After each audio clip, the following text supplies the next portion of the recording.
My city of God gon' got me, building on my foundation, dummy. Lies and doubt and judgment folding like it's origami. She on this earth, the king that's homies. We just on healthy hobbies. We just on different time and timeless. Ain't no time around me. I'm back in that mode, got brand new zips, just needed this flow. 5-0s, we going for gold, opponents, but this not purse. Give you a moment to church, my solo cold, got snow in the spirit. Killer pride, can we synchronize minds, my ideal vibe, need more than parents. Stuck in my conscience, pulling up green, make sure. Baltimore Podcast, episode number 14, here with John, the producer. The Baltimore Podcast studio producer and part owner. You say you started this in 2001? 2001, I'm not that old.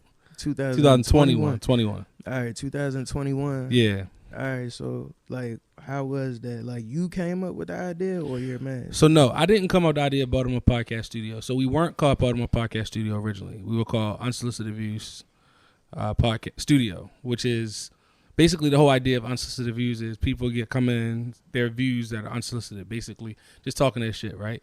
So that was the whole origin story of Baltimore Podcast Studio. We switched our name around 2021 to Baltimore Podcast Studio. We realized, first and foremost, the name wasn't taken. And secondly, for marketing purposes, if people are Googling and you're looking for studio in Baltimore Podcast Studio is going to be the first one that pops up because our name is in both of those tags. So my business partner, Mel, he came up with that idea, and it's paid off. So I ain't gonna lie, it's a genius name. Yeah. Genius. Like, all right, so shout out Mel. So John, like, what was life like growing up for you, man? Like, you know, starting with like, what's the earliest memory you could remember, like in your whole life? I think 3 or 4. What was life like for me growing up? Wow, this is like I'm about to. It's like a memoir. It was chill. I got 2 brothers, and I got 2 sisters, so it's 5 of us all together. But they 10 years. My sister's 10 years younger than me. My brothers, I got an older brother. He got like 5 years. Another one like 2 or 3. So life was cool. I mean, we was between Baltimore City and Baltimore County most of our life. So like we lived, I would say, is like a very interesting upbringing because like most of the time we was up in like Towson near Parkville, but like most of the time we were in the city because my family has a church here. All my family lived in Baltimore City. So my granddad's a pastor. He has a church on North and Rosedale. So we spent a lot of time in that neighborhood because we was always at church, or we just was around there because we know people that were around there. And then my aunt's house, she's living on Lafayette. Like, so we was always in the city, but then you would go out to the county. So culture shock. Nonetheless, it was a huge ass culture shock. Like when did you go to the city? All the time. That's where we was. So like schooling, I never went to a Baltimore City public school. My brother's there for a little bit, but I never went to a Baltimore City public school. Where'd you go to school? I might bleep this out, but I went to school in the county. County, I don't want nobody looking me up. That. Yeah, this is too. Yeah, I went to school in the county. My early elementary school, I went to a school called Pleasant Plains. Then my middle school is called Lock Raven Middle. Then I went all the way up to Lock Raven High School. So I went all the way through. Damn, in that area.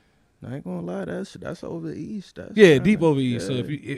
So technically, if it's the county, you stop calling it over east, right? So growing up, you actually bumped into a topic. That's always been a thing. I wanted to ask you, get your opinion on it. Why do you think that's been such a thing? Like, you grew up in the county or you grew up in the city. Why do you think that's such a like thing? Because people literally be fighting over that. They used to. I don't know how it is now. I think it's just about like division. You know what I'm saying? They not like us. Like, you know, like, and it's people that push that. It's people that don't, you know, want to push that. And it's like, you know, you could get caught up in it sometimes. I ain't gonna lie. Like, but at the end of the day, we all Baltimore County and city. Yeah. But so if you go places, it is a difference. It's like if you're from the county, you from the county. If you What's that mean? What's that mean though? Like if you from the county, that mean you kind of you're expected to have more opportunities than if you grew up in the city. You know, they say if you lived in the city, you know, kind of they like the whatever the you know the claim that it is that you supposedly struggle more in the city. You know, if you really struggle more in the city, but That's not to say you did. Like, I lived in the city. Like, you Some know what I'm saying? It's some beautiful parts of Baltimore City. Yeah, it is. For sure. And I lived a middle class lifestyle. I ain't gonna lie. Through my parents. Shout out to my parents, Greg and Nita. They definitely, So you never, so for example, you weren't in the trenches, so to speak, of the city. You was close to it probably because the city ain't that big, but I wasn't. I wasn't. Oh, Like, wow. I was on Fairmount Avenue. I was like the next street over from it. Baltimore Street was right there. Like, you know what I'm saying? But it's like, I ain't see that. Like, you know what I'm saying? It's not the life you lived. It's not. I wasn't around that. Like, my family was up there. So that's where I was at. Like, I was with my family, bro. I got you. Like, and I'm saying, if you saying you came to the city, like, what area? You saying over East Lock Raven? You was familiar with this part of the city then? Yeah. Over East, like Northern Parkway, Hartford Road, Bel Air Road, that way. That's deep East Side. When you go West Side, like, so my grandmother lived in Park Heights. So we was over there, like, near Sinai, not too far from Sinai. My aunt still lives over there to this day, like, in that neighborhood, that area over there. But, like, I think that alone in the black man's life, I don't think we talk about it enough because I think it shapes the way you think, like, opportunity. So, like, I grew up predominantly, most of the schools I went to up until elementary school was pretty much all white. Middle school was actually all African-American mostly. So a lot of people don't know there's a lot of pockets in Baltimore County where, like, if you go to, like, Woodlawn, Parkville, if you go to Overly, there's actually not a lot of white people. It's actually all black people. And I think a lot of times we don't know that. If you don't come out of the city, you don't know that. But also, I think the reason why we were even in Baltimore County, my dad always tells me, because he's from Park Heights, right? He grew up in that, like, in the 80s when, like, crack epidemic, drugs was, like, there's nothing compared to what's going on now. So his idea, he said, if I have 3 black men that I raise, the likelihood of them not going to jail or getting killed or having a child before 18 was slim to none. And if you look at the statistics, that's very true. So in his mind, he was like, I'm going to take the chances struggling in the county. I always used to say, because I used to rap, right? So one thing I used to say when I rap, I said, I'm not from the hood, but I definitely had hood problems. So some of the same things you probably encountered, eating the Vienna sausage, the bag cereal, the not living with no lights for a little bit. Like that, like I've lived that life, but I never lived it in the trenches or the hood, so to speak. So it's a little different. But young, you it's kind of stupid because you're trying to validate struggle. Like as you get older, you're like, that's stupid. But when you're young and people trying to come at you because you ain't struggling enough, and subconsciously what they're trying to say is you're not black enough. And it gets deeper and darker. It gets deeper and darker. Damn. They do though. But you know that's the truth. Yeah. When you say, but struggle is not a prerequisite to being black, right? So we say struggle is a prerequisite to being black, but it's not. But imagine some of your homeboys, right? So you were fortunate, you had parents, they kept you out of trouble, they kept you out the way, right? But you have people, friends, they didn't. And imagine putting them in a different environment, what their life would be.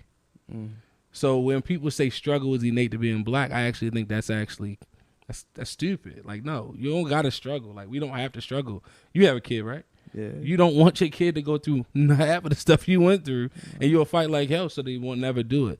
So that's why it's interesting, like that, how we use that as like such a badge of honor. So that's why Baltimore is a city that me and my business partners, we want to give back to. We love Baltimore. But it's also tough because sometimes Baltimore don't feel like it loves itself. But I'll let you ask you, what else you got? I ain't gonna lie. Like, personally, I feel like it's a generation that hide they struggles. You know what I'm saying? This generation? Before, no, not our generation. Oh, I'm saying, you know, the older generations. You know, they don't necessarily address their struggles. You know, and I feel like it's just an evolution. Suppression.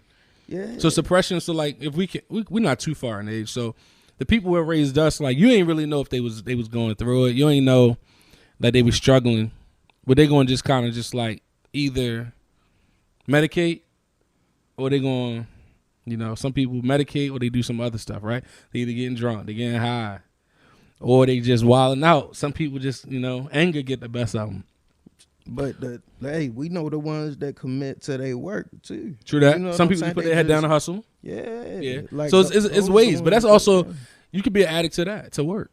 And I know sometimes it pays dividends, but some people can work, you can make a lot of money, you can still be empty inside. So if you're empty inside, like, it don't even matter. So, like, I often think about it because I used to write a lot of music. Like, I used to write a lot because I thought I would be a rapper at some point.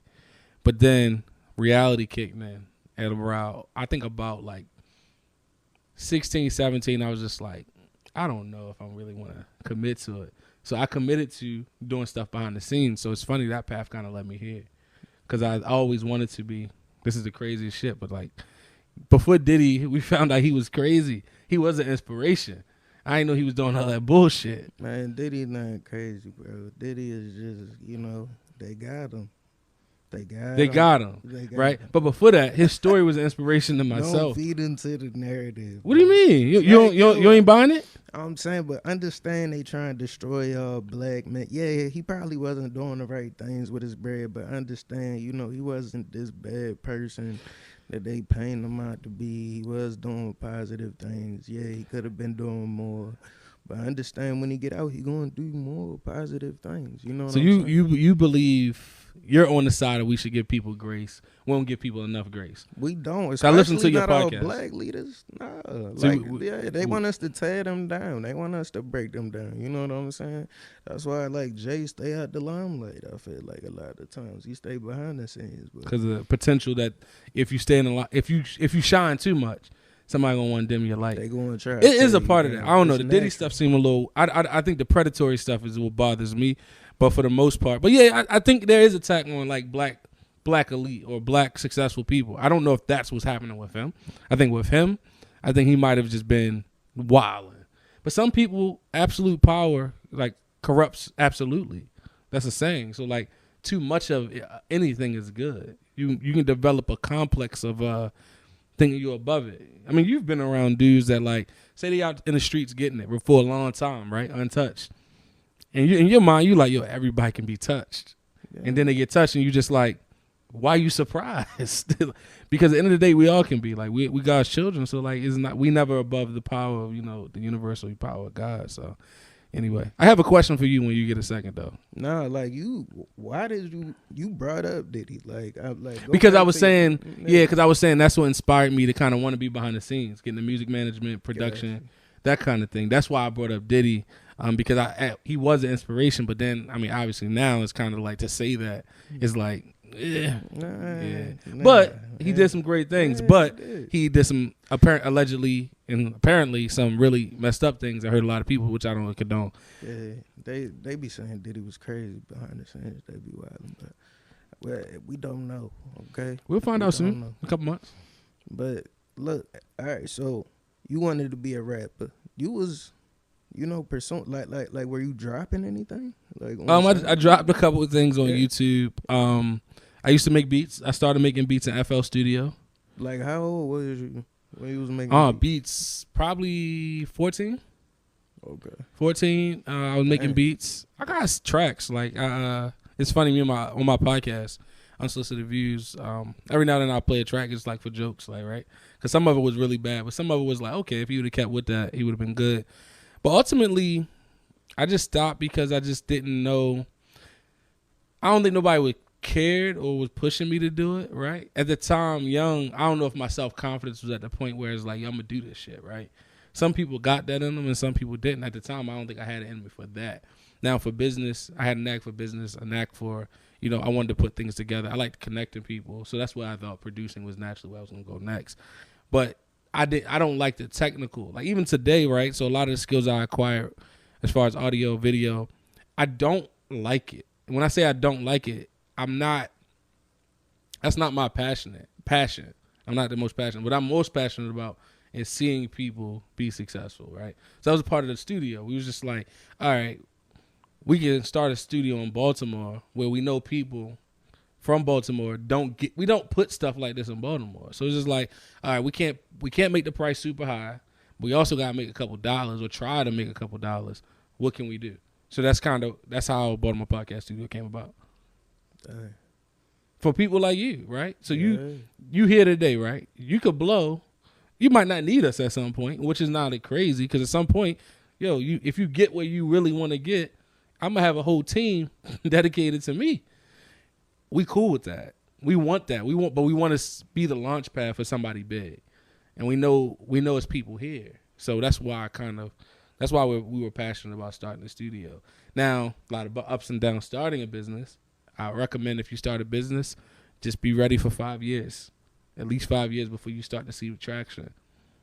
Like, we just starting to see probably the traction that we invested probably in 2019, 2018. Now, it takes a long time, and I don't think people really know. But I mean, every business, even if you on the streets hustling, it take a long time. Like, you have to build the block up. Like, it's always that concept. So like, I always wanted to tell people like patience, because I struggle with patience. I'm not a patient person. So business is one thing that you learn a lot of patience, and if you don't learn the patience, you're going to get learned by business, because you're going to be just struggling and be chasing your tail. So. But you did ask me, like, how did I get here? That's kind of the origin story, so that's why I kind of go around. Let me ask you a question. What is this City of God stuff? City of God. Y'all been saying that. So I heard you. Yeah. You've been recording. You recorded like 5-6 times. Yeah. Like, what is this City of God stuff? City of God foundation building, man. Like, it's like, where's the origins? Like a book? Is it like a teaching? City of God is actually from a philosopher, Tizan Zhu. That's the philosopher, and he talks about you have to build your City of God foundation, you know, and you could look up the saying. It's a beautiful saying. I don't have it on me right now, but one day, you know, it just had that boom, just like that. But it's about building your foundation. Like, you know, some things I do to build my foundation. I work out, I read, I spend time with my daughter. What's some things you do? You feel like just to invest in yourself spiritually, physically, and mentally, you know, like on a daily basis that you feel like is important? So honestly, I think I actually should probably do a better job of making more habits. Life gets very hectic. Like, I got a job, I got a business, I got side projects, I manage an artist. Like, I got like a lot of different things going on. I probably can be more intentional with that. And when you said it, and you've been saying it, I kind of be like, oh, okay, let me think on that a little bit more. I probably could do more meditation, and stress management. I was really into working out like last year. I fell off around like November, Thanksgiving. You know, why you fall off? I just getting up early, the discipline of it all, right? So I'm trying to get back into those disciplines, because honestly, once you get into those disciplines, you become better. Your mind's clear. You can, go about life different. Spend a lot of time with my son, my wife. You know, spend time with my fam. My son's, he's young. He's like 3. So like, and I'm expecting another son. So it's kind of like I got two, raising black men. I think is a blessing, because I just feel like nobody with an unforgotten. In terms of like, if you ever think about all the programs and all the stuff out here and all the stuff they market to is either for women, black women, white men. Like, nobody really say nothing about it. There's nothing out here for black men. So we got to kind of just figure it out. And speaking of that, I'm going off on the tangent a little bit, but as a black man, we are trying to set a different tone than our fathers and our grandfathers. And I think a lot of times asking them for advice is actually difficult, because think about it, right? They weren't asked, they were just asked to provide. Our woman ain't just asking us to provide. Our woman are asking us to provide, be emotionally intelligent. Again, to your point, have a foundation of God. Like, your pops, your uncles, your granddad, they was just saying, yo, bring home the bacon, leave me alone. Yeah. You know, I'm going to sit in my chair, drink my brew, and go about my business. The world's expectation of us is a lot different. It is, man. And then if you explain it to somebody old head, they kind of like, huh? Because they don't get it. Just like, nah, I can't just sit in the chair and waste my life. Like, I can't just go to work and expect that to be pay my bills. I can't expect work to be the end all be all. I gotta go to work, and I gotta go get it outside of work, and I gotta see what happened faster, either work or what I'm trying to hustle. Like, you trying to do music, you trying to do a podcast, you like something got pop. Yeah. But they wouldn't understand that. So if you explain it to them, they just kind of like, why don't you just go to work and punch the clock? Why don't you just go do the factory thing, or like, but It's like I'm doing that too. I'm doing that on the side. Like, but that goes into it. It's like you do these things on the side because you need money to put into these things. So it's like, you know, did you have a job when you was funding these, you know, these dreams of creating this business, you know? Oh, yeah. I've always had a job because in this cycle of business. One thing that I thought was powerful, like my parents were really big on me not working in high school.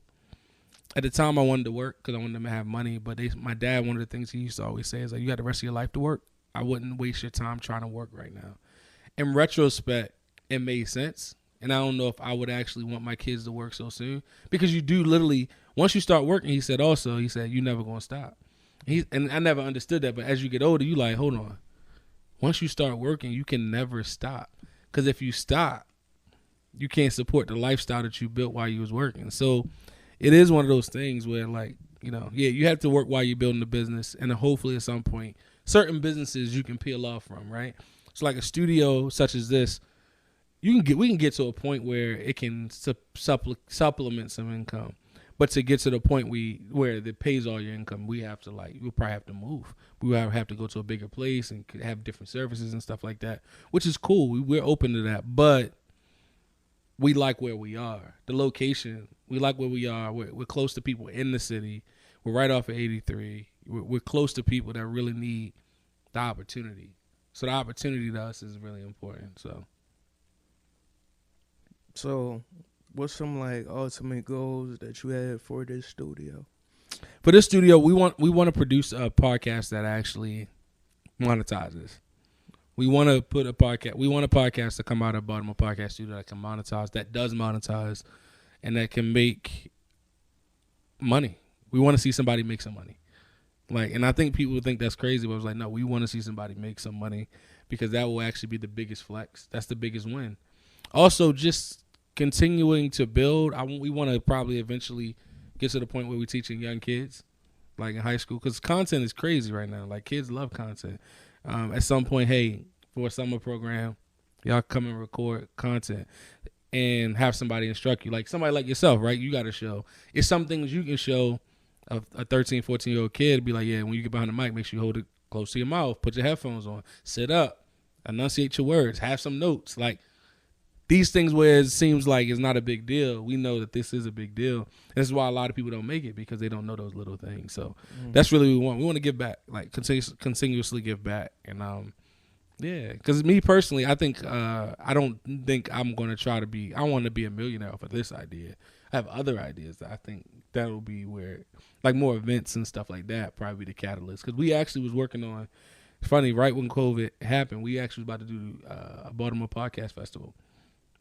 And it was going to highlight all the different. We had like 6 or 7 podcasts in Baltimore that we was going to highlight at the time. I don't know if you ever heard of a guy named Jay Hill TV from Baltimore, but he's big. He moved to Atlanta during COVID. We had him. We had this girl named Tula. It was us. It was Bourbon and Boy Shorts, another pod. So it was like 6 or 7 podcasts that was getting it, and we wanted to do a podcast festival. So it was like a day. We had a venue picked out. We was going to do food, drinks. So people can come. It's like a live show. We start, and then we picked it up right in 2022, 23, and we just never did it. But like now, it's funny because I've recently been like, we should probably do that, because like you can have a stage, like multiple stages, right? So you have a big stage, small stage, where like you can bring people, they can see you, listen to you. Yes. So no, that's actually one thing we wanted to do. We gonna get that rebooted, most definitely. We wanted to get it rebooted. I think what happened is we just kind of like. We let it lapse, but we had everything. We had the venue. We literally probably lost money because we already put the deposit down. Like, why'd y'all end up not doing it, though? Well, the first one, it was because of COVID. The second time, I think it was just like, I don't know. Motherfucking COVID. But I think we need to, like, get back to that. Because, like, I think to put the spotlight on different podcasts will be great. Like, people need the spotlight. Like, you talk about some stuff that I think will resonate with some people. Like that City of God thing still stuck with me. I went home and Googled it, and I was like, I'm gonna ask him next time I see him, like what he's talking about, because it goes along with a couple different philosophies, like even like monk and Buddhist philosophies kind of mirror that City of God logic. Yeah. Are you religious? Do you believe in God? Oh yeah, I do. I believe in God. You don't believe in like Jesus? I believe Jesus was alive, and he did the miracles that they say. So you do believe he was a prophet of some sort? Yeah. Okay, cool. I just think you have to build foundation daily, though. Like, to be the best for the world, you gotta build that foundation daily. For sure. That's the only way, you can truly add value to other people's lives, because in some way I feel like you're taking away or, you're dimming their light in some way, shape, or form if you're not at your best or, working to be at your best. I believe it. All right, so, damn, bro. So what was you doing? Like, what was your job to fund, this? So I have a corporate job. Okay. So I have a corporate, like, I've always had, like, some type of 9 to 5 corporate job. Did you go to college for any of these? So college, it's funny. So I went to college. Right out of high school, I went to college. I went to CCBC. Okay. I didn't finish college. Like, I'm so close to finishing college. If I tell people how close I'm finished to college, and they, like, look at me like, why didn't you just finish? It was honestly because I was getting money. Sometimes you just in the mix of working so much. I just didn't. But, like, I'm, like, probably, like, a junior. Like, I literally probably, if I went back to college campus, if I go back for a year, I'll be done. But, like, I just didn't. But, like, I went to college. I went to CCBC. Then I transferred. I went to Coppin. I was at Coppin for a little bit. Then I went to UB for a little bit. So I went to Coppin. Yeah. My mother went to Coppin. I went to college. Like, yeah, and my parents didn't go to college. My brothers went to college. Yeah, so college was. I always knew I wanted to go to college. I actually think going to college out of high school was probably the worst mistake I made. Damn, what? Yeah, because I didn't want to do it. I did it because it felt socially acceptable at the time. See, I feel like a lot of people say this. They say, you like after high school, you want to have some time to just get your mind. I think that's actually a great idea. But I'm saying, what did college do that you feel like was wrong in your life? It didn't do nothing wrong, but I think sometimes college can be a dream and aspiration killer. Because at the end of the day, education is not always designed for dreams. If you're a dreamer, education is not necessarily designed for you. Education can benefit you because you can take things that you learn through education and apply it to your life, right? And like in business and different things of that nature. But like the whole idea is turning you to a great worker. So if you think about K through 12, right? They're teaching you how to assimilate. They're not teaching you how to think. They teach you how to assimilate. How can you be the best factory? How can you be the most mindless? That's really what school is all about. Education. Now, education and school ain't the same. The United States is about school. It's not about education because people come out dumber. They don't come out smarter. So, like, you're educated, right? Did you finish college? No. But I can't, to say somebody's not educated because they didn't go to college is like a fallacy. Because you sitting here talking about facility of God stuff. You talking about building a foundation. That's education. Now, I'm going to school is a whole different concept. So I think we gotta. Yeah, I feel like you could educate yourself. Like you could definitely educate yourself through YouTube. Yeah, through life. Like, yeah, I'm saying, it's about what content you're, absorbing in on a daily basis. Like, what are you consuming? You know? And I feel like when you scroll, you just, it's like the revolver. You know what I'm saying? You playing Russian roulette with the content every day. And it's like, you got to have some discipline with it, some organization. You got to, consume some content that's actually beneficial for your mind, body, and spirit in some way, shape, or form. Yeah. And if I can finish, I want to finish that thought. Like, not saying college was a bad thing. I learned a lot of good things in college, but I think I should have chased my dreams right out of high school because I wanted to, like, move to New York or Cali, do the producing music thing. And by going to school, you start to then rationalize, how can I do this and that? So really, what was your plan A? Okay, cool. So yeah, my plan A was to go through and just do music production, or just overall, just like media. I would probably end up in like a movies. I think I still might get into movies because I like that whole concept. But like once you get into art, like you artsy, like you probably can see yourself doing any type of art. You don't even, so if somebody put you on a movie set, you probably, I got an idea. Like somebody put you on, If it's visual art, you like, I got an idea. Like, anything. You can't like, it's I like, do it. yeah, you can figure it out. Like, Right. you like, what y'all need me to do? Or what y'all trying to do? Yeah. I can interject myself. But I think, I should have probably pursued that. And then if that didn't go the way I wanted, then went to college. Or went to a 9 to 5.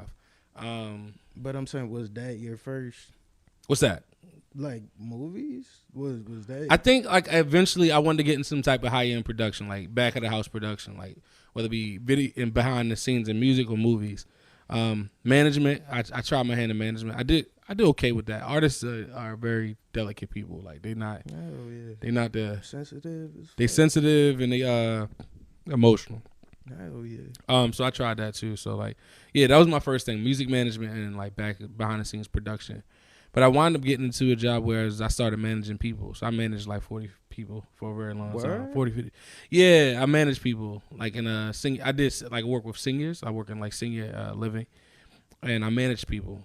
And I managed people for about 7, 8 years. I was doing that. Like how was it? Like, you know? Difficult. Difficult at the beginning, but once you start to build rapport with people, it gets easy. So I'm naturally built rapport with people. Do you feel like you could do that like some more? Like, Oh yeah. I don't want to do it for the time's sake though. Like, it's a difference in managing. It's different levels of management, right? So you manage people that are like frontline workers. Frontline workers are your cashiers, the people that are interfacing with your customers. Then you manage middle management. Middle management are your managers, your managers, your department directors, that kind of thing.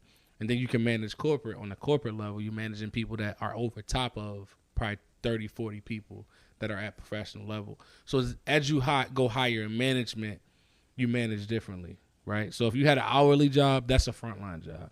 Then if you have a management job, that's one thing. And then, of course, you're like in middle management, then you become a director. So it just all depends.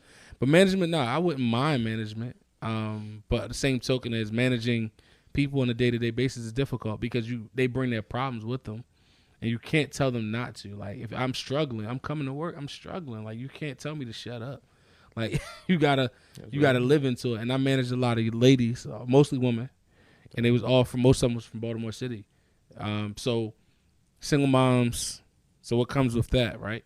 All of the things that come with that, you have to deal with. And it wasn't bad because I felt like I understood, had some perspective on, I understand where they're coming from, rather than somebody that didn't look like me will probably take some of their, what people would call aggression, as like they would be fearful of their, what you would call aggression, which is not aggression, right? So you had a black mother, I had a black mother. Like, some of the stuff my mother say to me, other people were like, oh my God, I'm scared. It's like, that's how my mother talk. Like, it's this passion. Yeah. But some people scared of that. Like, when you get in the corporate space, you'll be surprised. Like, some of the most subtle things that we're used to, like for example, you talking with your friend or your cousin, your homeboy, yo, shut up. Yeah. Like, people take that as like, they clutch their pearls.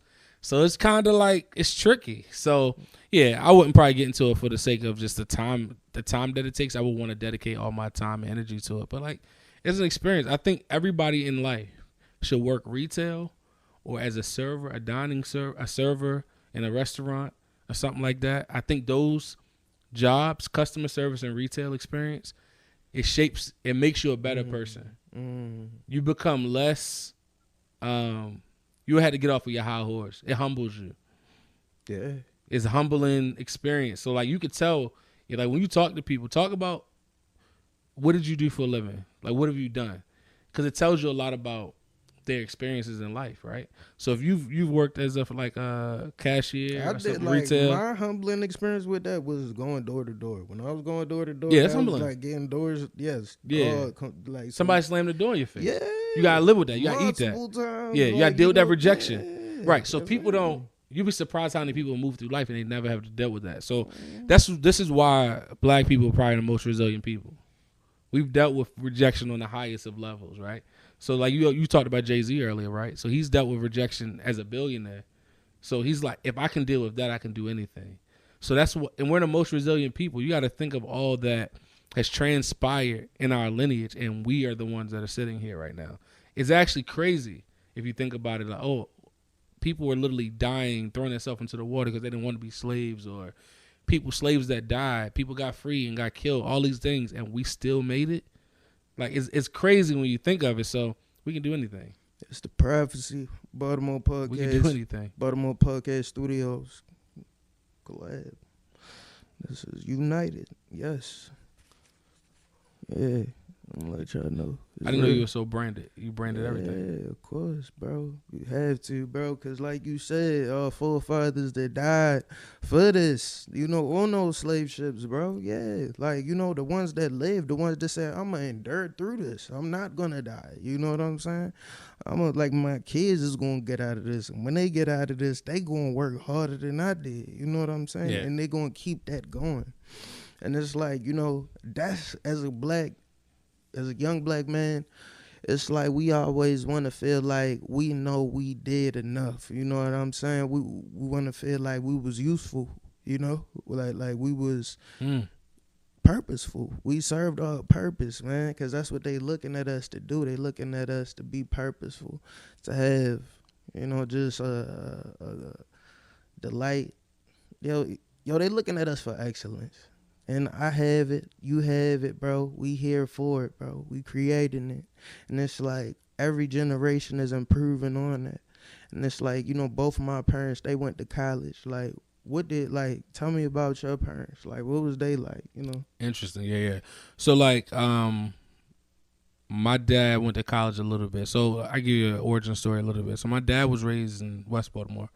Always, like, he talked about West Baltimore like East Side people different. But West Baltimore, he was raised in West Baltimore, lived in Park Heights, lived over West all his life. Went to Northwestern. Northwestern ain't even in school no more. That's how crazy that is. My mom lived in West Baltimore too. Spent a lot of time over East because my great grandmother lived on Greenmount. They always talk about stories about Greenmount Avenue. But they met in church. So like they met in church. So my grandfather, currently grandfather, he's a pastor. His father was a pastor. His uncle was a pastor. Like that's what my mom's side of the family, church is the business. Like that's what they do. My dad a little different. My grandfather was in World War II. His father got shot in the war. He's from Penn North. He got drafted back then. So they kind of merged at the church I grew up in on Rosedale and like North Avenue. You know where Peace of Boli's is on North Ave? I don't know if you know West Side like that. I'm sure I've been around that. You know Mike's? Been around the whole You ever been to city. Mike's? Yeah. Sure. It's down the street from Coppin. Oh, okay. It's down the street from Coppin, right? So like yeah, they met there. They met in church. And that's how they met. My dad he worked at Johns Hopkins for a long time. My mom didn't really work. She was a singer. So my mom was a singer, like one of the best singers in Baltimore. No joke. Like she was like that back in like the 80s. Had a kid. Back then you had a kid young. It wasn't the same as you have a kid young now. Like that's like your whole world stops.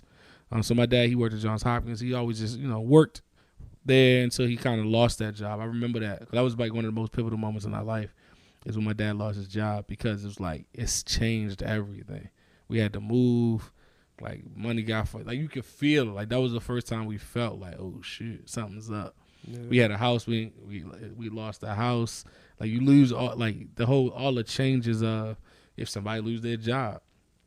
My mom wasn't really working at the time, so like she started working eventually once I went to school. She always was a stay-at-home mom, so like I tell people all the time, like I never did daycare. It was either I was with my mom, my grandma, my aunts. Like I never really did that. So like she was able to do that for all her kids until, of course, my sisters. They was 10 years later. So that was my parents. They didn't go to. My mom went to a little bit of college. She did some classes. My dad went to college. He was at Johns Hopkins for a little bit. He had credits and he was in there, but he never finished either.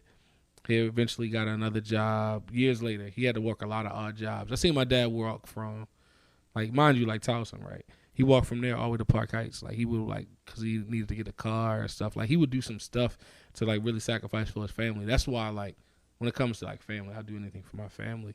But, like, that's my parents in a nutshell. They both, like, now, they're older. Like, they're 60. My dad's 60. My mom about to turn 60. So they chilling. Like, I mean, now they're good. Like, they struggle financially through life. They struggle to get their kids, through college and, weddings and all that stuff. But now they like, we good. They're comfortable. So it feels good to see them comfortable because they're like, dog, they was stressing. I know they was. I ain't gonna lie. It's a different child that sees their parents struggle, though. You know what I'm saying? When you see your parents struggle it creates a different being. It does. It does. It humanizes them. I tell people all the time, like when I tell people they were talking about their parents, this and that, I said, at the end of the day, you gotta remember, like, they was you one day. They used to be you. They used to have dreams, hopes, and ambitions too. They just niggas too. Like we be putting them on a pedestal, but like you gotta think they got feelings. I know it's hard to imagine because these are superheroes. Your parents are your first superheroes, right? But they just human too. And sometimes as you get older, you start to humanize them. I'm like, that's a crazy decision you made, but I would have probably did the same thing because you are your parents. So you'd be like, yeah, that's wild. But I get it though.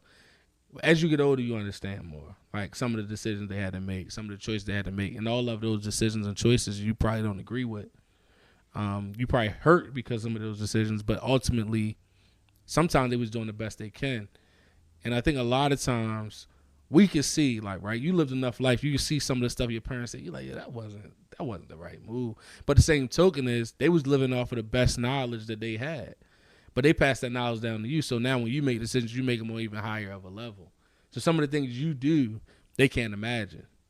Like you're their wildest dreams. It's like, yo, probably like how free you are, right? Our generation, we're a lot more free. Like, you just gonna get up and do a podcast? And then mine, they like, yo, you just gonna go down there and record that shit? And you just like, yeah, like why not? Are you just gonna do music and put it on the internet? Yeah, why not? But in their mind, they can't fathom that freedom. Mm-hmm. They can't. And you be sitting there like, nah, listen to my song. Like, don't listen to my podcast. Look what I did. They're like, damn, that's nice. How you do that? You like, I just did it. But they can't fathom that because they all their life they weren't given the, you're gonna be great, you're gonna be amazing.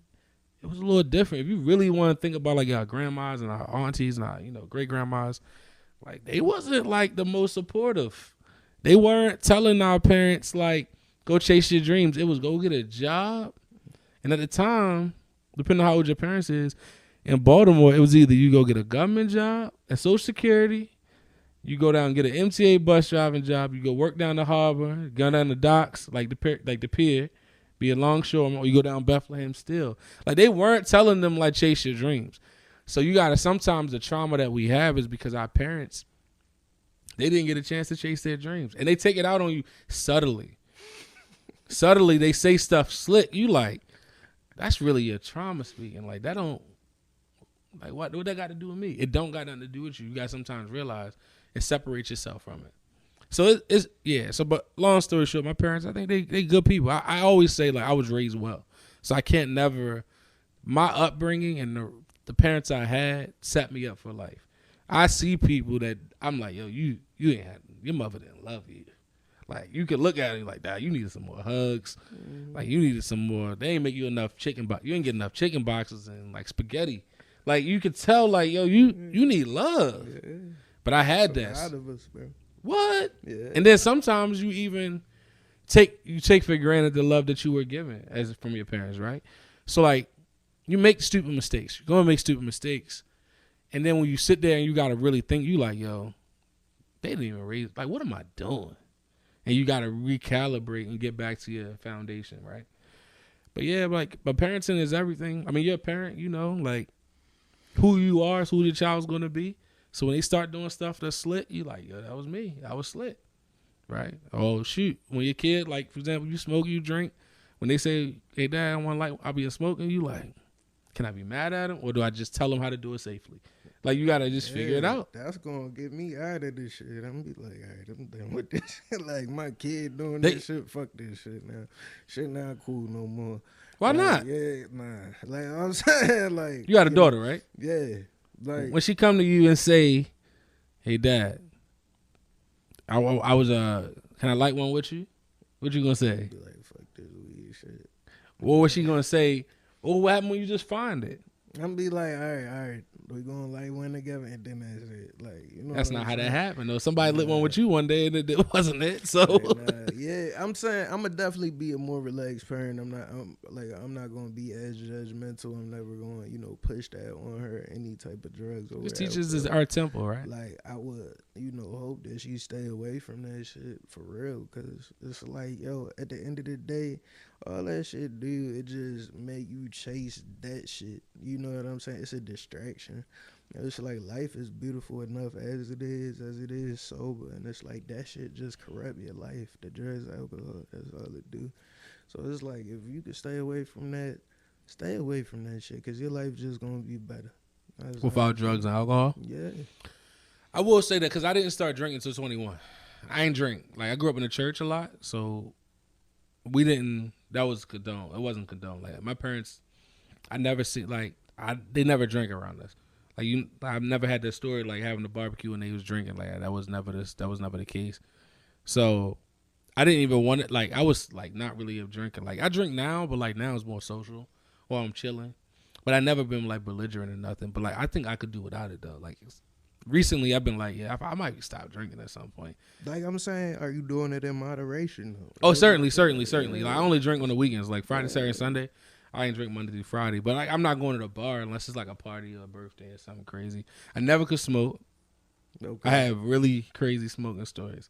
Like, I be tripping. Okay, yeah. So that's why I never. It's not for everybody. Like, oh, no, especially with people with high anxiety already, right? Yeah, I'm saying, honestly, like, I'm high anxiety, so I'm like, I don't do it. I feel like I am too, personally, but it's like when you smoke, it gets you comfortable with the anxiety. It do. Like, it depends if it's an indica, is a sativa, whatever you smoking. Yeah. It's hard, but like, we all need an escape. That's the difficult thing. So like, I would challenge you. If my kid came to me and they said they want to smoke a drink, obviously of age, right? One of my things would be like, art, what are you using it for? So like, if you're using just chill, vibe, listen to some music, like you just feel like you want to let your mind go, great. But like, if you're using this to cope, I think that's when it get different. Yeah. So if you got to drink a fifth a night, yeah, we got different problems. If you got to smoke a whole bag just to get right, yeah, it's like we might need to see a therapist rather than see you smoking or drinking. Because at the end of the day, depression, you don't talk about it enough, but depression kills people. Loneliness kills people. Right now, I don't know if you know, we in a loneliness epidemic. Like, people at the all-time low of being lonely. But think about the people. Shit, I'm is too. Shit, fuck that shit. I know that shit. Yeah. Real. Fuck that shit. So, like, I'm not lonely right now. I definitely got Kelly back at the house. I can't wait to get back to But when I say lonely, right, like... You about to play some Roblox. People don't have the same type of people just to talk to, right? So if you're having a day, you like, I need to talk to somebody. And not even no romantic stuff. Yeah. It's like, the people you talking to the most is the people at your job. Like, that's what I feel like. That's where a lot of people develop friendships from the job. But yeah, we're in a loneliness epidemic. There's a lot of people lonely. There's a lot of people down bad out here. Like, they crashing out at an all-time high. Can't crash out, bro. It's like we gotta live for that next day, man. Fuck crashing out. 2025, we not crashing out. You heard me, Baltimore? Fuck crashing out 2025, man. Why didn't you go to college? I went to college. Oh, you did? Yeah. I went to University of Maryland, Eastern Shore. I did 2 semesters there. And I did them 2 semesters, you know what I'm saying? I didn't go back. Went to Hagerstown. What didn't you? Yeah. Different college. I was chasing, I don't know, just my love. You was chasing your love? Yes, sir. My love baby, my love child. Yeah. Yeah. But I'm saying that's what you ain't wanna. You never wanted to go back. The shore different though. Like not back to the shore. Definitely not back to the shore. Different. Yeah, that's country. Go back to the shore, bro. It's like the shore different. From Baltimore, you went from Baltimore to the shore. I was ratchet on the shore, bro. I learned the shore ratchet too, though. It is. Yeah, we was ratchet at that time. We was the most ratchet thing is that. Oh no, the shore is like somebody had a cousin. I had 2. My godbrother, rest in peace. One of my OGs. He died. He went to Eastern Shore, and my older cousin. He went to Eastern Shore, and like my other cousins, like Eastern Shore. It's different. Like Eastern Shore life is different because it's country. Ain't nothing around. People just having sex and drinking and smoking. Like it's nothing else to do. Like you're not close to nothing. And Cambridge and like Denton, like it's not the hood, but it's the hood. They get to it over there. They get to it, and then you go over to Wilmington and like Delaware. Man. They get to it. Yeah, we went there one time. And it's not far, too, right? It's not that far. Yeah, and you like, yo. Yeah, Eastern Shore was crazy, bro. It was exactly what you said it was, bro. They get to it. And the girls? Yeah. Country girls? And we just, like, we ran out of money, so we was just, vicious. We wasn't anything nice. I learned how to hit licks when I went to the Eastern Shore. That's what I learned. I ain't learned no subjects. I learned how to hit licks. That's what the fuck I learned at the Eastern Shore, bro. Like, yeah, it's like, you know, I learned not to go back down there. That's not, you know, where I want my life to be. I don't want to be, you know, I don't want to do that. Like, right now, I appreciate the experience, you know, but I don't know if I would go back. My mother, she be trying to put that in my head, like, go back to school and shit. But I will say, if you're trying to level up your money quick, school is the easiest way to do it. Yeah. If you go to school, you probably can get most people, if you go to school, you graduate, you might get an extra 20, 30 grand off top. How many years of school you did? Like, all of them, except for the last one. It's kind of crazy. Like, if you see my credits, you're going to be like, yo, just finish school. Dang. But I was able to move through corporate without it, right? So some people just have natural gifts. Like, I can just talk. I've been able to talk to people. I articulate myself well. I know how to solve problems. So if you know how to solve problems, that's literally what college is teaching you anyway. So I was able to get very far without it because I know how to solve problems. But I'm definitely going to finish just because of the simple fact of I want to tell my kids I did. But it depends on your career path. I don't even push, I wouldn't push school. Some people, I'm like, yo, why don't you go be a plumber? Like, plumbers are getting to it. Like, carpenters are getting to it. Electricians are getting to it. There's a lot of trades out there. I'm saying, but how many years of, like, secondary school did you do? Like, you know what I'm saying? I was 1, 2, 3, 4, 5. I took like a year or two off. Probably like 6. Okay. Yeah, because I always didn't take a lot of classes. I was always working while I was in college. So, yeah. Did you, for your podcast, the guy to record with you, is he your host? Like, or you always think about rotating out to different people? That guy, that is Wild Bill David Kyle. You know, I ain't got nothing but positive things to say about You have a very interesting. Like, you know, he's the co-founder of this. Like, you know, this wouldn't be possible without him. You have an interesting dynamic. Yeah, I'm saying it's just I want this shit to grow. Like, you know what I'm saying? And I can't sit still. Like, you know, I know at the end of the day you're going to benefit from all of the decisions that I make. So, you know, I'm just making the best decisions because that's where my city of God has guided me, you know. So your parents both went to college? Yeah. And both went to Coppin? They both graduated from college. That's what's, like, fucked up. They both graduated from college, and I did 2 semesters and did not graduate. Like, you know, they be on your ass. Yeah. To this day, they probably still on you. Yeah. Like, you know what I'm saying? They expect this. They don't even know they expect this. Like, but they expect this. You know what I'm saying? And it's like one day they're going to see. What's the pressure like? What's that pressure like? The pressure is, like, I have to cut that out. Like, you know, I have to cut that part of my brain off because I know I just have to keep it cordial and focus on me and focus on what I feel on a daily basis because it's like I can't let they thoughts creep into my mind. Like, you know, and that's the thing when you spending time with these loved ones, you know, it's a beautiful thing to spend time with them, but you can't let their fears become your fears. So you feel like that would, so when you left the shore, you was like, nah, I'm out of money. I don't really like this school shit. Man, I had my daughter's mother. That's who I was with. She dropped out too. She was like I got kicked out for fighting. Then she was like, look, I'm dropping out too. And then she from Baltimore too? Nah, she was from like, yeah, it was like, I guess she was from Hagerstown really. Oh, okay. At the time, but yeah. Hagerstown crazy now apparently. I was like online, they say, yo, it's gangsters in Hagerstown. I was like, Hagerstown was never that way. Like, what happened? But, yeah. So when you came back, was that what was your lowest moment in life? Your lowest? My lowest moment in life was when I was living on the carport, like on the back of my mother's house. I was living in the car. Like I was really. You was living in the car? In a Honda Civic, bro. I was living in that Honda Civic. You sat in the back of your mom's house. Yeah. Why not go in? Like she just like didn't let me. Like she was upset at me. Like I don't know. She felt like I was disrespectful. I was wilding. Like I was throwing water bottles at her boyfriend's heads and shit. And I was wilding, bro. Like I wasn't with the rules that she set for the house. And I was like, I'm going to do it alone in the Honda Civic. That's how I'm going to live the rest of these days or some of these days. I lived a year and a half in that Honda Civic. And then, I got up. You lived in the Honda Civic behind your mother's house? For a year and a half, bro. Like you showered with, like... I showered outside in the back, bro.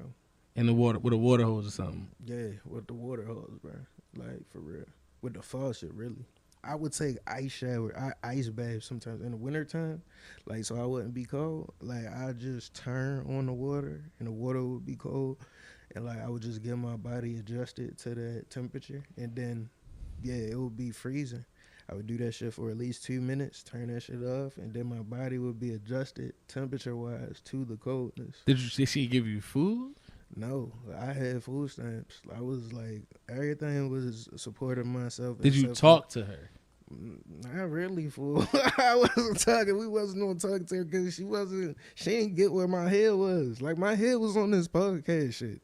It was. And, like, I was so dedicated to this podcast shit, I wasn't worried about no job. I wasn't worried about no fucking job. I was like, I know what I have to do with this podcast shit. I do. Man, So did you... That's wild. it is. So you just living in the car. Was the car able to be turned on for heat? No. So did you have blankets? You was just like bundled up? Bundled up in the cold. The car didn't drive? Didn't drive. I was working out, though. I was working out. Outside? Outside the car. But you didn't have a job at the time? Didn't have a job. How'd you want to get in a job? I just, applied for places. I was like, you know what? I need some money. Like... So you're not in the car now? No, not in the car now. That's good. And have a job. Yeah, so that was your lowest? Yeah. How long ago was that? This was about a year ago. So this is recent. Yeah, like I'm saying within, a year ago. So it's like, that shit fresh on me, bro. I'm sorry, this is intriguing. Like, what landed you in the car, though? What landed me in the car was... Cause you, how old are you, 30? 31 now. So, Eastern Shore was a while ago. Yeah. So, from like 19 till now, what was you doing? Like, what happened? What was your life like?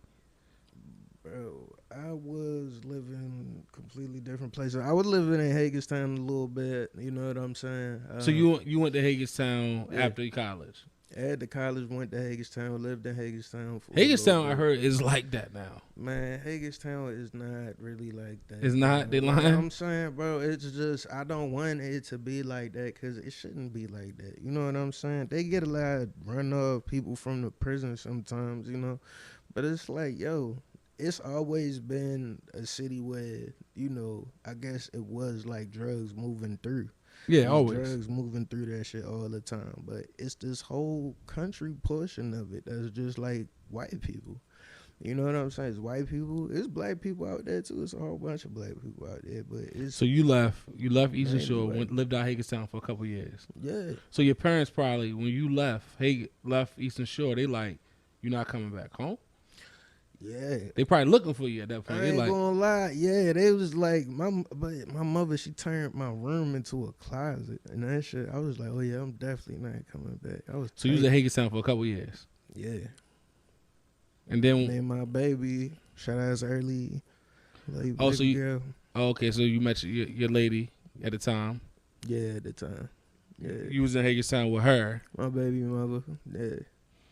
After that, then you came back to Baltimore? I came back to Baltimore for a while. Went back out there for a little bit, bro. And ended up back in Baltimore. Came back to Baltimore. And yeah, I just started, in Baltimore. I was living with girlfriends all throughout that time. You know, I was living with, my one girlfriend. She was Puerto Rican. I was living with my other girlfriend. She was from the hood. She was from East Baltimore. Shout out there. I was living with girls, bro. I was living with mad girlfriends, like hella beautiful women. Shout out to those women, but it's was not you working? gonna work. Legally at least? Sometimes I was, sometimes I wasn't. So you just... I was formulating dreams. I was trying to figure this shit out. Like I ain't gonna lie. I was trying to figure this shit out. Like, oh, wow. I was rapping, all throughout this Was you shit. dropping? Yeah, I was dropping. Yeah, it was dropping throughout this shit. Okay. But it's like, it wasn't paying no bills. Oh, yeah. You know what I'm saying? Yeah. So it's like just a expense type shit. So, yeah, man. It's like, what's going to pay the bills? We had podcasts like, I don't know. What was the first podcast you ever heard? First podcast I ever heard was probably Brilliant Idiots. No. Combat Jack. Damn. Combat Jack, he died. That was back in the day. Combat Jack, I listened to that a little bit. Then I would listen to Brilliant Idiots podcast with Charlamagne and Andrew Schultz. Back when they, like, years ago, when they first started. I used to love watching Breakfast Club interviews. Yeah. Because when when Charlamagne, before he got all that, he started acting different. He's weird now a little bit. But yo, that's the narrative they want niggas to believe. Yo, whenever like, no, when I say he's weird, yo, not necessarily because he is less entertaining. I feel as though he just grew up. How about that? He just got a little older. So obviously he money. He not the same guy. Like we put that on people. Past a certain level. Yeah, you gotta chill out. You gotta chill out at some point. But anyway, I was a real big fan of that, so that's why I did that. So I wasn't even gonna start a podcast. Brilliant Idiots. Wow, that's a classic. A lot of people don't like. I listen to that one. Joe Budden's podcast is a big one. I still listen to Joe Budden podcast. If you ever look in a podcast and how to like scale or ever how like I can grow my podcasting business, he's probably like a poster child for that. He started from like nothing. Obviously, he was a rapper, so he started with that cachet. But like, he started like just SoundClouding it up. Hey yo, you heard of Taxstone? Taxstone, yeah, Tax is great. Yo, niggas don't know. But if you don't, but if you know Brilliant Idiots, you gotta know Taxstone. Not necessarily. But he was on there a lot. Yeah, he actually was. Tax, but also Combat Jack put Tax on. Tax in jail, that was crazy. Like that shooting was crazy. I wish he wouldn't have. What the character who Troy Ave is like, yo, why him, yo? Waste your time with like, he wasn't worth it, bro. But I think sometimes you just get in the moment, like, if Tax ever come out, podcasting better watch out. Yo, Gilly, Wild, all of these niggas, like, Tax was like that. But like Tax was like that. He is gonna come back, and when he do come back, he gonna shut down the podcasting scene. Taxstone was like that. He could come back right now and do a podcast from jail, and that shit would be hard as shit. Yeah, Tax is nice. Bro, Tax was nice. Taxstone, do your researches, do your Googles on Taxstone. Yeah. Dang, you really a podcaster. For real. Only real podcasters know who Taxstone is. Yeah, bro, I go back. You said your first podcast was Brilliant Idiots, bro. I was listening to podcasts way like Juan Epstein, because that's like Rosenberg. They did that one. But Combat Jack was early. I didn't start really listening until like probably once my business partner, he came and he was like, yo, I want to start a podcasting business. What you know about it? And I was like, what you know about it? I got this audio interface here. I got these mics here. Like, I already had this stuff like this because I was in the music. It's the same equipment. Like, it's not different. I said, at the time when we first started podcasting, video wasn't even important. That's real. You ain't need video. But the best ones had it. The best ones had it, but people were still loving like the Read podcast. That's a huge one. No video. Trying to think of some OG podcasts. OG podcast is All Games Interactive. Yes, no video. Hold up, you remember that? Yeah, I remember like because I was into the space because also I used Mayor Young? I used to search on my podcast app because if you search on your podcast app, you find this shit. But also, it was another one. But they had the live stream. Before TV. Live stream was live stream. They had it on Justin TV. Yeah. You remember Justin TV? Right? And like even like, so it's funny because everybody talk about Joe Budden, right? Joe Budden used to have Joe Budden TV, but that was back in the day. Like during his Love and Hip Hop days. When he was on Love and Hip Hop. Like if you don't know, you don't know. But no, podcasting, so The one thing I would say about podcasters and podcasting, the average podcast listener is probably one of the more intelligent people you meet. Not a lot of stupid people listen to podcasts. So if you meet people that listen to podcasts, they want to be informed because they're seeking out a method to be informed that's audio first, video second. So like I used to also like growing up, I used to listen to like 88.9, different like people that used to talk on the radio, like even like Tom Joyner, like that was intriguing to like, yo, how can somebody hold your audience? I mean, hold the audience or hold your attention, so to speak. I'm sorry, just by talking. Like I don't think people understand how powerful that is. So like I was really big into orators, right? So like you think about James Baldwin, you think about Malcolm X, you think about people that used to speak, like Marcus Garvey. I'm like, yo, how can somebody's voice be that powerful that you want to listen to for hours on end? So like that's why I podcast. I'm like, so people know podcasts, they're usually smart individuals. They're not dumb fans. Music fans are a little dumber, no offense. Don't you podcast though? I do, and I listen to a lot of podcasts. What's the name of your book? Unsolicited Views. Unsolicited. So podcast fans are usually smart because they're usually looking for information. So you've been on a quest for information for a long time. Oh, so that's why you probably been listening to podcasts. Yeah, all that, bro. Niggas been on the quest for the information, man. That's crazy that you live in the car. I can't. How we get here? I'm still trying to figure that out in my head. Like you don't, like you wouldn't have known that. Like somebody got to ask you that question though. What you mean? That you like went through a lot of stuff. You're younger. I mean, you're still young. Yeah, like I'm saying, but I was playing video games. Like, you know what I'm saying? Like I said, I was playing video game Xbox Live.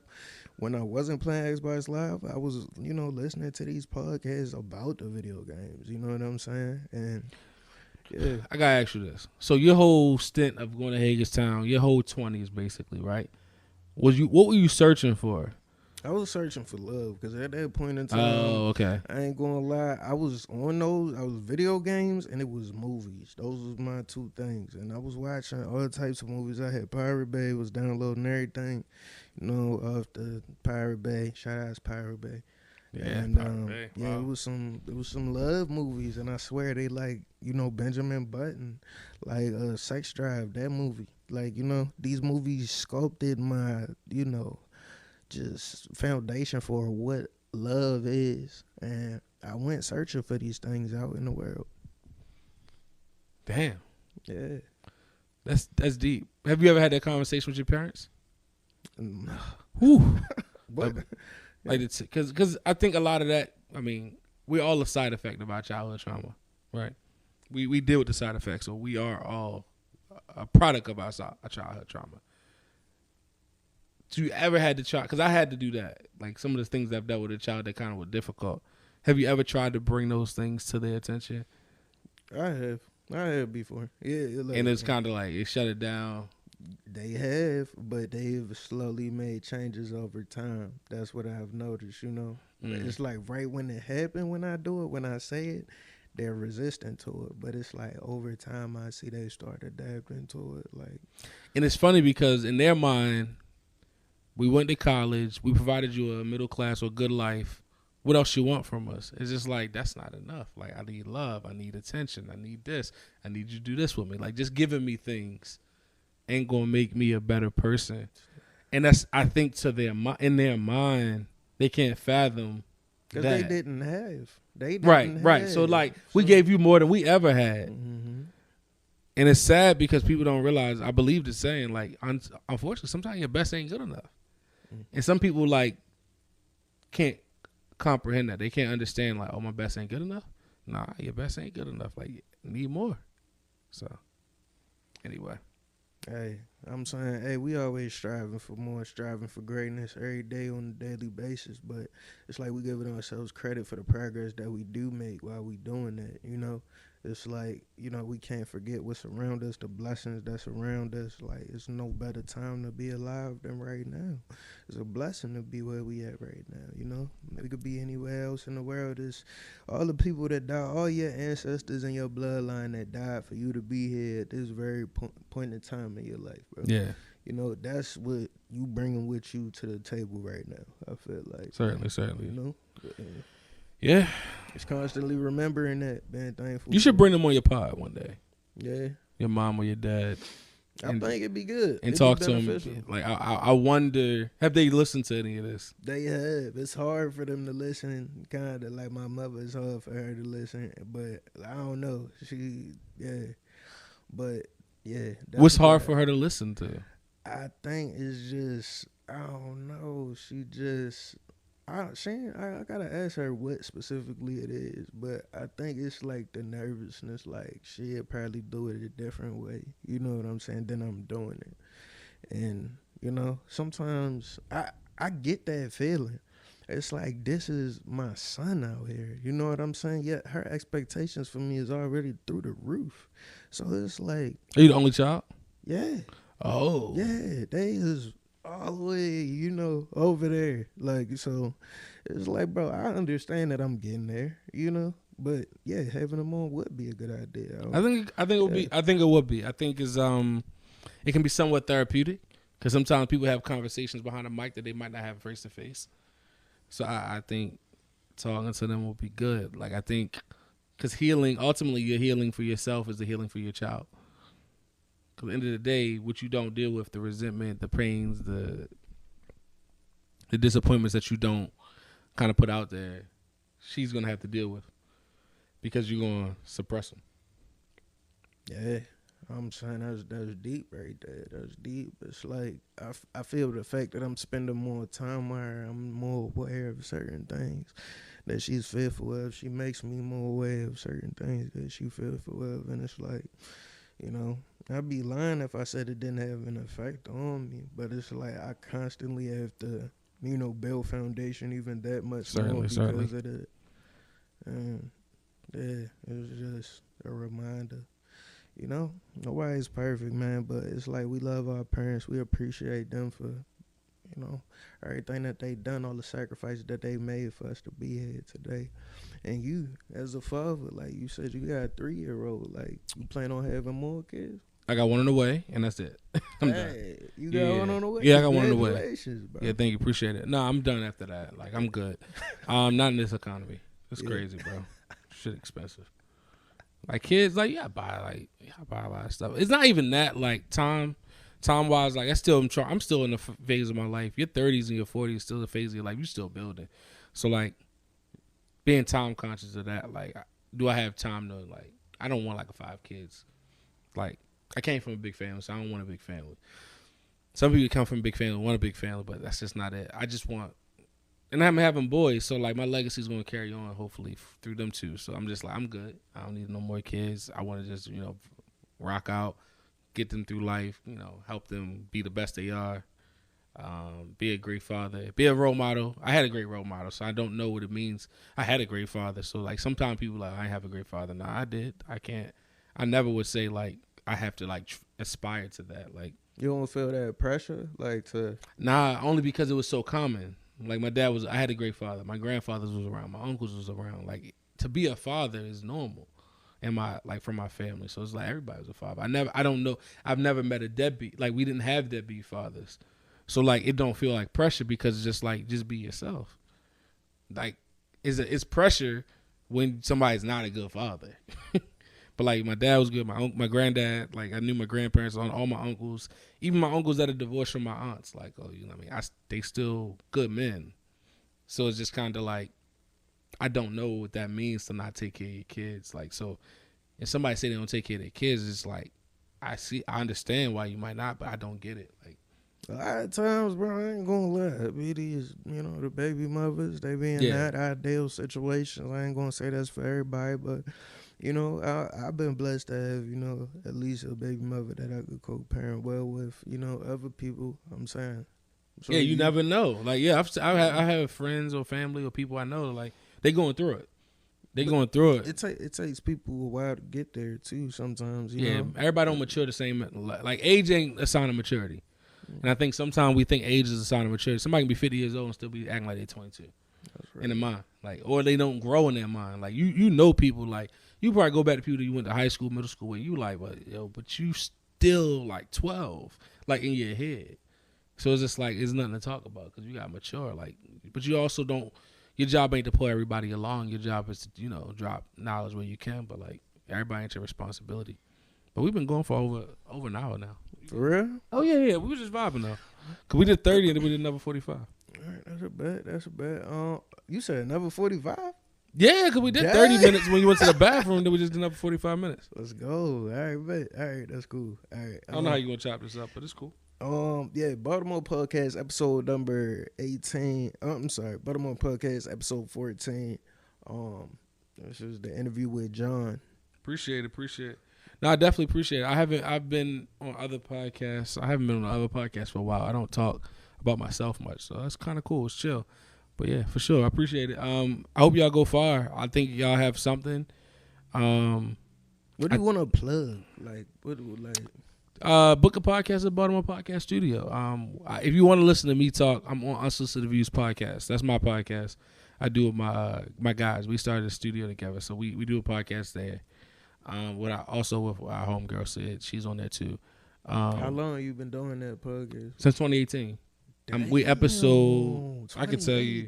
That's early as fuck. I can tell you episode we're at. Like, even we have episodes in the tuck. We just dropped episode 249. Ooh.